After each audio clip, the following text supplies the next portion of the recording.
আজকের দার্সের প্রথম কথা হচ্ছে এটা, আমরা যে মুসলিম এই অনুভূতিটা কি আমাদের মধ্যে কাজ করে কিনা।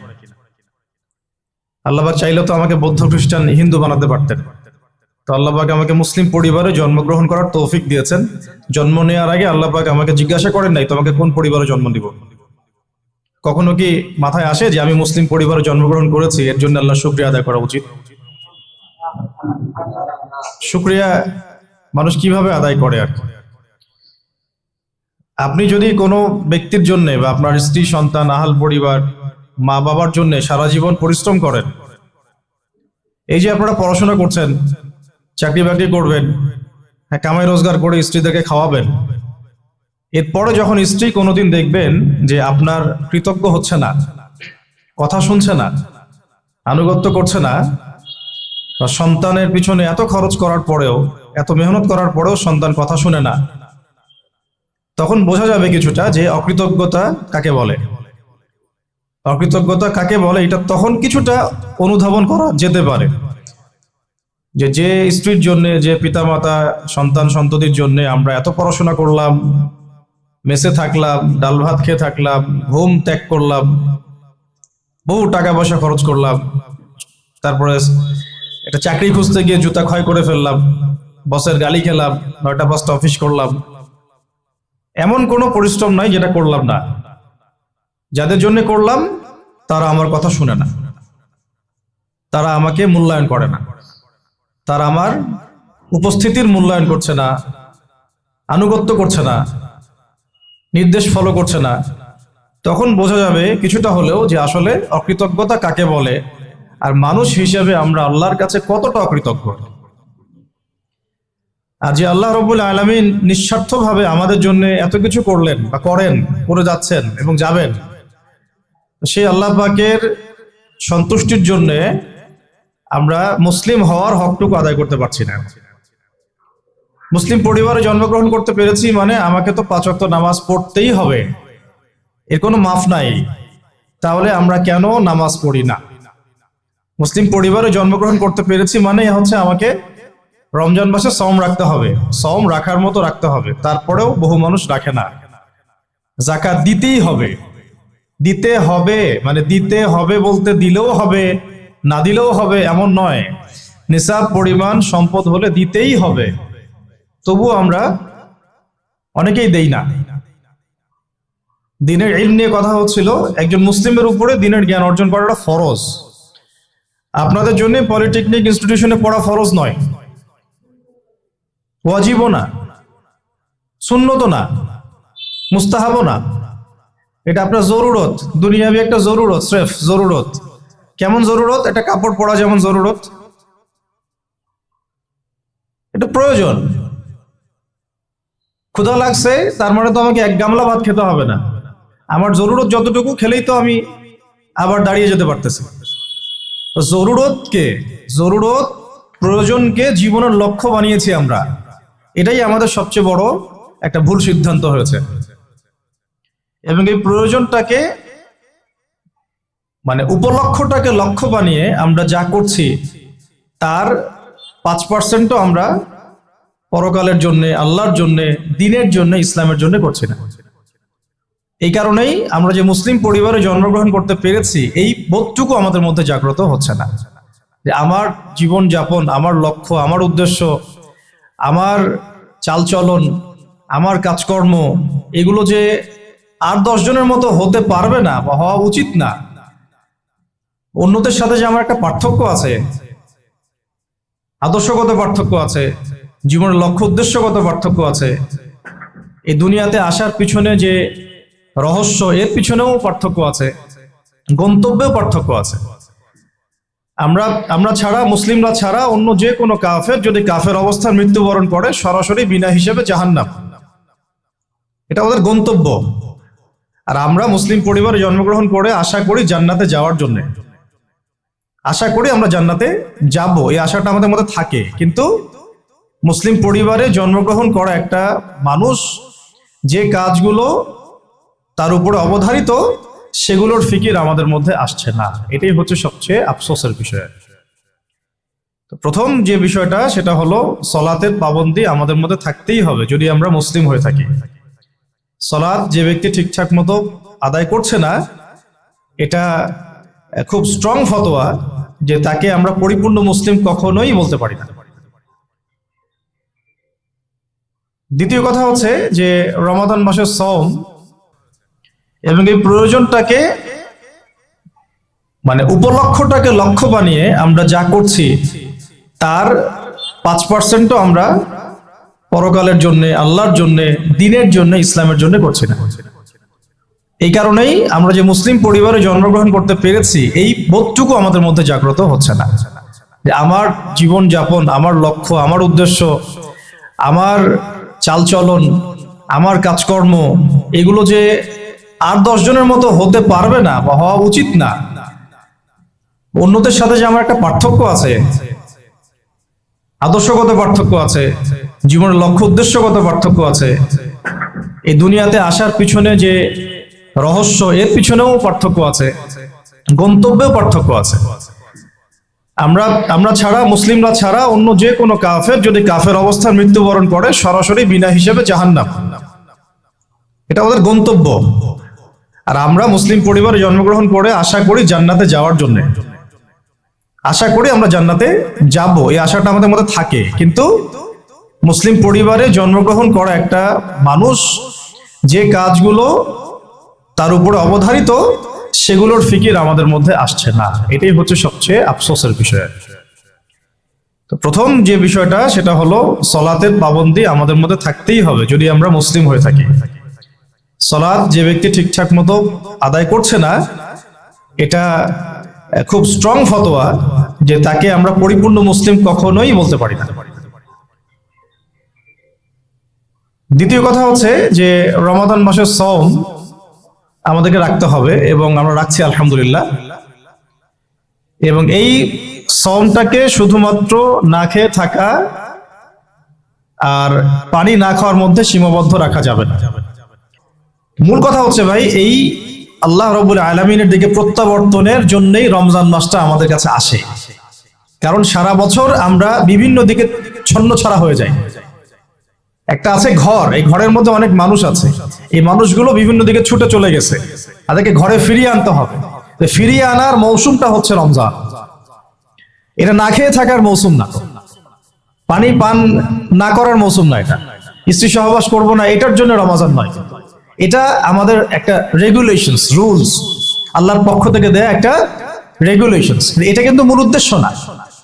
আল্লাহ পাক কিন্তু এই উদ্দেশ্যে রমজান নাজিল করেন নাই বা আমাদেরকে দেন নাই যে আমরা শুধু খাবো না, পান করবো না, স্ত্রী সহবাস করবো না। উদ্দেশ্যটা আল্লাহ পাক আয়াতের শেষে বলেছেন লাআল্লাকুম তাত্তাকুন, যাতে করে তোমরা তাকওয়া অবলম্বন করতে পারো। আর এটা শুধু একদিন এক মাসের কোনো ট্রেনিং সেশন না, এটা বছর জুড়ে যেন থাকে, সারা জীবন জুড়ে যেন থাকে। এই জন্যই বেসিক্যালি রমাদান আসে। এই যে আজকে 6 বা 7 রমজান চলছে, আমরা কতজন ফিকির করেছি যে আসলে রমাজান কি জন্য আসছে? আল্লাহ পাক যে আমাকে রমাজানটা দিলেন, আমি তো সৌভাগ্যবান। রমাজানটা আসলো কেন? এটা কেন দিলেন আল্লাহ পাক? কেন না খেয়ে থাকতে হবে আমাকে? কেন আমাকে পানি পান না করে থাকতে হবে? কেন আমি স্ত্রী সহবাস করবো না? স্ত্রী তো আমার জন্য হালাল। হালাল স্ত্রী আল্লাহ পাকের জন্য ছেড়ে দিচ্ছি, আবার সেই রোজা রেখেই হারাম মেয়েদের সাথে সম্পর্ক। হালাল খাবার আমরা ছেড়ে দিচ্ছি, হালাল খাবার ছেড়ে দিলাম, অথচ অর্থনৈতিক জীবনে, ব্যবসায়িক জীবনে গিয়ে দেখেন সুদ, ঘুষ, দুর্নীতি আর করাপশন। হালাল পানি ছেড়ে দিলাম, এদিকে দেখেন মাদক, জিনা, ব্যভিচার, পরকিয়া, গীবত, তহমত, এগুলো ছাড়তে পারছি না। আসলে কেন এগুলো ছাড়তে বলা হচ্ছে? পানি, খাবার এবং স্ত্রী সহবাস একটা আপনাকে সবর এর ইমতিহান দেওয়া হচ্ছে, তাকওয়ার একটা প্রশিক্ষণ দেওয়া হচ্ছে। এটা এক একটা শুধু একটা বিষয় নয়, একটা মূলনীতি যে খাবার ছেড়ে দিচ্ছ মানে কি? আল্লাহর ভয়ে তুমি হালালও ছেড়ে দিচ্ছ, তাহলে আল্লাহর ভয়ে হারামে কিভাবে তুমি লিপ্ত হতে পারো? যে আল্লাহর ভয়ে তুমি হালাল ছেড়ে দিলা, সে আল্লাহকে ভয় না করে হারাম কেমন করে ছাড়তে পারো? মানে হারামে কিভাবে লিপ্ত হতে পারো? বিষয়টা হচ্ছে এই। যে আল্লাহর ভয়ে আমি হালাল খাবার ছেড়ে দিলাম, তো সেই আল্লাহর ভয়ে কেন আমি হারাম ছাড়বো না? লজিকটা কি? এটা মেক সেন্স না? যে আল্লাহ পাকের ভয়ে আমি হালাল ছেড়ে দিলাম, হালাল খাবার ছেড়ে দিলাম, তাহলে কেন আমি আল্লাহর ভয়ে হারাম ছাড়বো না? যে আল্লাহর ভয় আমি পানি ছেড়ে দিচ্ছি, পানি ছাড়া মানুষ বাঁচেই না, তো সেই আল্লাহর ভয় আমি কেন আমার নফসের প্রবৃত্তিগুলো ছাড়তে পারবো না, আমি হারামগুলো কেন ছাড়তে পারবো না? যে আল্লাহর ভয়ে আমি হালাল স্ত্রী ছেড়ে দিলাম, তো সেই আল্লাহকে কি আমি তখন ভয় করি না যখন আমি হারাম মেয়েদের সাথে সম্পর্ক করি? এই প্রশিক্ষণটা দেওয়ার জন্য রমাদান আমাদের মধ্যে আসে, যাতে আমরা তাকওয়া অবলম্বন করতে পারি। এটা কি, আল্লাহ ভীতিটা কি? এক কথায় আনতা আবুদুল্লাহ কাআন্নাকা তারা, তুমি এমন ভাবে আল্লাহর ইবাদত করবে যেন তুমি আল্লাহকে দেখতে পারছো। আল্লাহকে যদি আমরা দেখতে পারতাম তাহলে আমরা কি এক ওয়াক্ত নামাজ কাজা করতাম বা করতে পারতাম?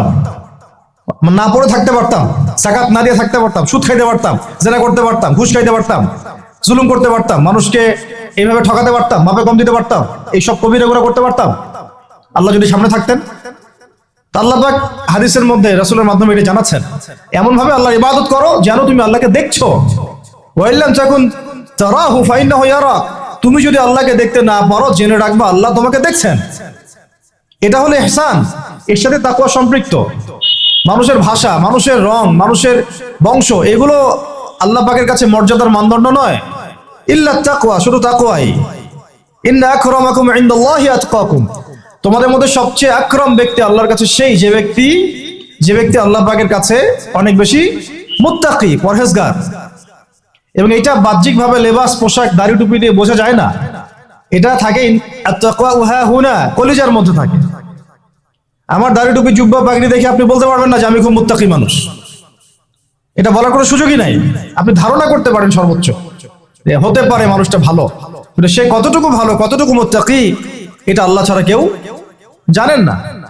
আর এই রমাজানে কি হয়েছে, কেন রমাজানে এত এত করে আমরা আয়োজন করছি, সাওম রাখছি, যাকাত দিচ্ছি, তারাবি পড়ছি? আসলে খাসিয়াত কি? রমাজানের খাসিয়াতটা কি? খাসিয়াত হচ্ছে এই মাসে কোরআন নাজিল হয়েছে। সুবহানাল্লাহ। যদি কোরআন শাবানে নাজিল হতো, হয়তো শাবানের এক মাস আমরা রোজা রাখতাম, কিন্তু কোরআন নাজিল হয়েছে রমাদানে, লাইলাতুল কদরে। ইন্না আনজালনাহু ফি লাইলাতুল কদর, এটা 1000 মাসের চাইতেও উত্তম। ফেরেশতাগণ নেমে আসেন, জিবরাইল আলাইহিস সালাম নেমে আসেন, সালাম শান্তি বর্ষিত হতে থাকে। এটা রমাদানের শেষ দশকে আছে। এই রমাদানে কোরআন নাজিল হয়েছে। কি উদ্দেশ্যে কোরআন নাজিল হয়েছে? 40 দিন পড়ার জন্য, নিশ্চয়ই 3 দিনের দিন পড়ার জন্য, বছরে একবার খোলার জন্য, সারা বছর ধুলায় পড়ে থাকবে আমার মেসের উপরে, এই জন্য। আর আপনারা বুকে হাত দিয়ে বলেন তো কতজন মানুষ আছেন এখানে, বা এই ওয়াজ যারা শুনবেন, নসিহত যারা শুনবেন, কতজন মানুষ আছে যারা ডেইলি কোরআন খুলে বাংলাদেশের মাটিতে? এই বাংলাদেশের 90% মুসলিমের দেশে কতজন মুসলিম আছেন যারা ডেইলি কোরআন খুলে দেখেন? অন্তত খুলে দেখেন একবার, অন্তত খুলে দেখেন একবার। কতজন কোরআন, মানে কতটা বাড়ি আছে বাংলাদেশে যে বাড়িগুলোতে কোরআন পরিষ্কার পরিচ্ছন্ন আছে, ধুলো পড়ে যায় নাই? কয়টা বাড়ি পাবেন? বহু বাড়ি দেখবেন কোরআন পড়ে আছে উপরে ধুলায় ভর্তি। কোরআনের উপর ধুলা পড়েছে মানে কি জানেন? তার দিনের উপরে ধুলা পড়ে গেছে, তার কলমের উপরে ধুলা পড়ে গেছে, তার দুনিয়াও হালাক, আখিরাতও হালাক। ইল্লা মাশাআল্লাহ, ইল্লা মাশাআল্লাহ। আর আরো তো স্ট্রং ওয়ার্ডে গেলামই না, যে কোরআন কত % মানুষ পড়তে পারে সেটা জরিপ করে দেখেন। 90% মুসলিমের দেশ, শিক্ষা বিভাগে কোরআন নাই। আপনারা 20 বছর পড়াশোনা করছেন, কোরআন আপনারা পড়েন নাই, আপনাদেরকে পড়ানো হয় নাই, ইভেন কোরআনের তাজবিদও শেখানো হয় নাই। কিসের শিক্ষা এটা তাহলে? শিক্ষা মানেটা কি আসলে? আমাকে বলেন তো, শিক্ষা মানে কি? What is the definition of education? এডুকেশনের সংজ্ঞাটা কি আসলে? শিক্ষার সংজ্ঞাটা কি? শিক্ষার সংজ্ঞা যদি হয় একটা কৌশল শেখা, যেটা দিয়ে আমি রিজিক অর্জন করে খাবো, রুজি অর্জন করে খাবো, তাহলে এটাকে তো শিক্ষা বলা যাচ্ছে না। এটা হচ্ছে আপনার দক্ষতা। এটা কি আপনার দক্ষতা? তাহলে এটার নাম শিক্ষা দিচ্ছেন কেন? পুরো শিক্ষা সিস্টেম আমাদেরকে দিন বিবর্জিত করে ফেললো। না এখানে কোরআন আছে, না তাফসীর আছে, না আরবি ভাষা আছে, না আরবি ব্যাকরণ আছে, আর না সিরাত আছে, আর না হাদিস আছে, আর না আকীদা আছে, আর না উসুল আছে। কিছুই নাই, কিছুই নাই। আমাদের 90% মুসলিমের এই দেশে, আমাদের এই যে 80% 70% ছেলে মেয়েরা জেনারেল লাইনে পড়াশোনা করছে, কিছুই শিখে নাই। এরপরেও তাদের মধ্যে ফিকির হয় না যে আমার এর বাইরেও মাদ্রাসায় যাওয়া দরকার, আলেমের কাছে বসা দরকার, বা বিভিন্ন কোর্স করা দরকার। সারা জীবন শিখতে পারলাম না, ওস্তাদদের কাছে গিয়ে শেখা দরকার। অনলাইনে হোক, অফলাইনে হোক, দার্সে হোক, তালিমে হোক বা কোর্স ভিত্তিক ভাবে হোক শেখা দরকার, এই ফিকিরটুকু আমাদের মধ্যে আসতেছে না। আর ইলম ছাড়া আপনি কি করতে পারবেন? একটা বিষয় সম্পর্কে যদি আপনি নাই বা জানেন, সেটা প্রতিষ্ঠাই বা করবেন কিভাবে? যে বিষয়টা সম্পর্কে আপনার কোনো জ্ঞান নাই, সেটা কিভাবে আপনি প্রতিষ্ঠা করবেন? কিভাবে তার উপর আমল করবেন? কিভাবে সেই দাওয়াত মানুষকে দিবেন? আমি ধরেন একজন ডক্টর নই, কখনো মেডিকেল সায়েন্স পড়ি নাই, আমি কি চিকিৎসা করতে পারবো? আমি যদি একটা চেম্বার খুলে বসি, আপনি কি আমার কাছে আসবেন রোগী দেখাতে? তো কমন সেন্স। তা আমরা সবাই চাই আল্লাহর জমিন, আল্লাহর দিন কায়েম হোক, মানুষ ইসলামের ছায়াতলে আসুক, দাওয়াতের কাজ আমরা করি, আমরা সৎ কাজে আদেশ করি, অসৎ কাজে নিষেধ করি, সমস্ত জাহালাত গুলো সমাজ থেকে দূর হয়ে যাক। জাহালাত দিয়ে সমাজটা ভর্তি হয়ে গেছে, দুর্নীতি হচ্ছে, খুন খারাপি হচ্ছে, গুম হচ্ছে, ক্রসফায়ার হচ্ছে, শিশুকে পর্যন্ত করা হচ্ছে, সমকামিতা ছড়ানো হচ্ছে, আল্লাহর জমিনে আল্লাহকে গালি দেওয়া হচ্ছে, আল্লাহর জমিনে তার রাসূলকে গালি দেওয়া হচ্ছে। জাহালাত গুলো লিস্ট করলে তো কিয়ামত নেমে আসবে আমাদের উপরে। জাহালাত গুলো লিস্ট করলে আর যদি একটা একটা করে ধরে আল্লাহ পাক শাস্তি দেওয়া শুরু করেন, তাহলে কিয়ামত নেমে আসবে আজকে বাংলাদেশের মাটিতে। এগুলো দূর করতে হলে তো আমাকে জানতে হবে। আমরা যদি এখন পর্যন্ত এই বিষয়গুলো মূল্যায়ন করতে ব্যর্থ হই, আজকে থেকে আগামী 20 বছর পরে আপনি, আমরা বিছানায় শুয়ে শুয়ে মৃত্যুর অপেক্ষা করতে থাকবো আর পস্তাইতে থাকবো, কাশ যদি যুবক বয়সে এই বুঝটা আমার মধ্যে আসতো আর আমি বুঝতাম আর দিনের জন্য কিছু করতে পারতাম। এতটুকু আজকের জন্য যথেষ্ট। আমরা ফিকির করি আমাদের জীবনের উদ্দেশ্য কি, লক্ষ্য কি, কেন দুনিয়াতে আসছি, কোথায় যাব, যাওয়ার পরে আমার কি হবে। যদি আমি দুনিয়া এবং আখিরাতে সফল হতে চাই, তাহলে ইসলাম ছাড়া অন্য কোনো রাস্তা নাই। যদি তাই হয়, তাহলে ইসলাম সম্পর্কে আমি জানি কতটুকু, আমার জ্ঞান কতটুকু আছে। জ্ঞান নাই, আমি শিখতে পারি নাই, স্কুল শিখাই নাই, কলেজ শিখাই নাই, আমার কি এই অজুহাতগুলো আল্লাহর সামনে চলবে কি চলবে না? টিকবে না। উত্তর কি? টিকবে না। যদি না টিকে, তাহলে আমাকে যে আল্লাহ পাক এখন শোনার তৌফিক দিলেন, এখন জানার তৌফিক দিলেন, এখন থেকে আমার পরিকল্পনা কি হওয়া উচিত, আমি কি করতে চাই, আমার পরিকল্পনা কি, আমার লক্ষ্য কি, আমার উদ্দেশ্য কি, দুনিয়া কি আমার লক্ষ্য না জরুরত, বাকিগুলো কি আমার লক্ষ্য না জরুরত, প্রয়োজন, এটাও আপনাকে বুঝতে হবে। এবং যদি আপনি বুঝে ফেলেন, হ্যাঁ সত্য মিথ্যা চিনে ফেলেন, আপনার লক্ষ্য উদ্দেশ্য চিনে ফেলেন, তাহলে আপনি নিজেই ছুটে আসবেন, আলেমের দরবারে, ওস্তাদদের দরবারে। আপনি অস্থির হয়ে যাবেন কোথায় দিন পাওয়া যায়, কোথায় এলেম পাওয়া যায়, কোথায় কোরআন শেখা যায়, কোথায় সুন্নাহ শেখা যায়, কোথায় হাদিস শিখবো, কোথায় দিনের কাজ করব, কিভাবে করব, কাদের সাথে থাকবো। এই তাড়না আপনাকে হকের পথে নিয়ে আসবে ইনশাআল্লাহ। আর এই তাড়না যদি না থাকে, আর যদি আমরা হেলায় খেলায় সময় নষ্ট করতে থাকি, আর যদি মনে করি যে না এই দায়িত্ব আমার না, অন্যরা করবে, আর যদি মনে করি যে না সবাই হালাক হয়ে যাক, আমি তো ঠিক আছি, তাহলে জেনে রাখবেন আজকে থেকে 5-10 বছর 20 বছর পরে এমন আফসোস আমাদেরকে করতে হবে যে যখন আফসোস করে আর কোনো লাভ হবে না, বেশক কোনো লাভ হবে না। আর যদি ওই আফসোসেরও সুযোগ আল্লাহ না দিয়ে তার আগেই মৃত্যু দিয়ে দেন, তাহলে তো আর দুনিয়াতে দ্বিতীয়বার ফিরে আসারও কোনো সুযোগ নেই। অতএব যুবক ভাই, আপনাদেরকে মানে স্ট্রংলি বিষয়গুলো আমি নসিহত করছি, চেষ্টা করছি যে অনতি বিলম্বে রমাজানের এই হক আদায়ের চেষ্টা করেন, কোরআনের কাছে আসার চেষ্টা করেন। রমাজান সেই মাস যেই মাসে কোরআন নাযিল হয়েছে। এই মাসে যদি কোরআন শিখতে না পারি, ইলম শিখতে না পারি, ওলামায়ে কেরামদের সোহবতে না আসি, ঐক্যবদ্ধ হতে না পারি, সমাজের জাহালাতগুলো চিহ্নিত করতে না পারি, দাওয়াতের মাধ্যমে, তাবলীগের মাধ্যমে, প্রতিবাদের মাধ্যমে যদি এগুলোকে আমরা বন্ধ করতে না পারি, তাহলে বাংলার 90% সংখ্যাগরিষ্ঠ মুসলিমের দেশেও আমরা কোনোদিনও স্বাধীন হতে পারবো না।